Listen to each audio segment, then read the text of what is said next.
राजस्थान के रेगिस्तान में एक पुराना किला था जिसे कुशलगढ़ कहा जाता था।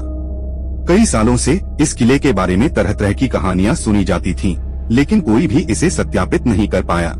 आदित्य एक युवा इतिहासकार और जादू टोने के जानकार थे। वह किले की खोज के लिए निकल पड़ा। उसने अपने दोस्तों निखिल और आर्या को साथ लिया। तीनों ने मिलकर किले की पुरानी दस्तावेजों और मानचित्रों का अध्ययन किया। एक दस्तावेज में लिखा था कि किले के अंदर एक गुप्त तहखाना है जहां पुराने समय का खजाना छिपा हुआ है। तीनों ने किले में प्रवेश किया और दस्तावेजों के अनुसार तहखाने की खोज शुरू की। कई घंटों की मशक्कत के बाद उन्हें एक गुप्त दरवाजा मिला। गुप्त दरवाजा जो तहखाने की ओर जाता है, उसमें लौह की कड़ी लगी हुई थी।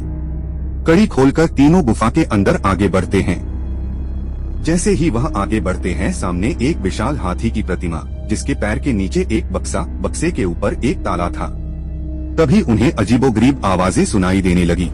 अचानक एक आवाज आई। तीनों ने अपनी हिम्मत बनाए रखी। उस आवाज ने कहा, अगर तुम लोगों को इस ताले की चाबी चाहिए तो एक पहेली को हल करना होगा। तीनों ने डरते हुए कहा, पहेली क्या है? परछाई ने कहा, वह क्या है जो जीवित होते हुए भी मृत जैसा लगता है? आदित्य ने कहा, नींद। जैसे ही उसने ऐसा कहा, ताले की चाबी प्रकट हो गई। जैसे ही चाबी से ताले को खोला, बक्सा खुल गया, जिसमें उन्हें सोने, चांदी और बेशकीमती रत्न मिले। लेकिन तभी एक रहस्यमय आदमी सामने आ गया। उसने कहा, यह खजाना मेरा है। इसे पाने के लिए तुम्हें मुझे पराजित करना होगा। आदित्य और उसके दोस्तों ने मिलकर उस आदमी का सामना किया।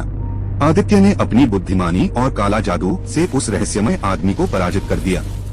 रहस्यमय आदमी ने स्वीकार किया कि वह केवल खजाने का रखवाला था और उसे योग्य हाथों में सौंपना चाहता था। आदित्य, निखिल और आर्या ने खजाने को सुरक्षित रखा और उसे देश के संग्रहालय में जमा कर दिया। कहानी अच्छा लगे तो सब्सक्राइब जरूर करें।